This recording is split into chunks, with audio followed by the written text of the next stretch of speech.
வாஸ்துங்கிறது நம்ம வாழக்கூடிய ஒரு அமைப்பை கொண்டது.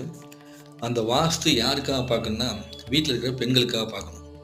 எப்படி இந்த உடம்புக்குள்ள உயிர் தங்கியிருக்குதோ, அது மாரி வீட்ல தங்கியிருக்கவங்களுக்காக தான் வாஸ்துங்கிறத பார்க்குறது. இந்த உடம்பு எப்படி ஆரோக்கியம் இருக்கணுமோ, அது மாரி வீடு வந்து ஆரோக்கியமா இருந்ததுன்னா, வாழ்க்கை நல்லாயிருக்கும். அதை ஏன் பெண்களுக்கு பார்க்கணும் அப்படிங்கும்போது, நாம அதிக நேரம் வந்து என்ன பண்ணியிருக்க மாட்டோம், வீட்ல தங்கியிருக்க மாட்டோம். அதிக நேரம் தங்கியிருக்கிறது யார் அப்படின்னு பார்த்தோம்னா, நம்ம வீட்ல இருக்கக்கூடிய பெண்கள் தான். அவங்க தான் வந்து வீட்ல இருந்துட்டு ரொம்ப நேரம் இருந்து வேலை செய்வாங்க. அதனால அவங்களுக்கு தகுந்த மாரி சூட்டபிளா இருக்கக்கூடிய அமைப்புல வாஸ்து பார்த்தோம்னா, அது மொத்த குடும்பத்துக்குமே நல்லது பண்ணும். அப்போ வாஸ்து யாருக்காக பார்க்கணும்?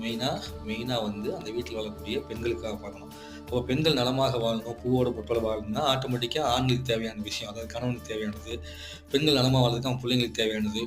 இப்படி எல்லாமே வந்து கைகூட வரப்பெறும். அதனால வந்து வீட்ல இருக்கக்கூடிய பெண்ணுக்கு தகுந்த மாரி வாசல், பெண்ணுக்கு தகுந்த மாரி அமைப்பு இது எல்லாத்தையும் பார்த்து நாம் வந்து வாஸ்துவை உருவாக்கணும்.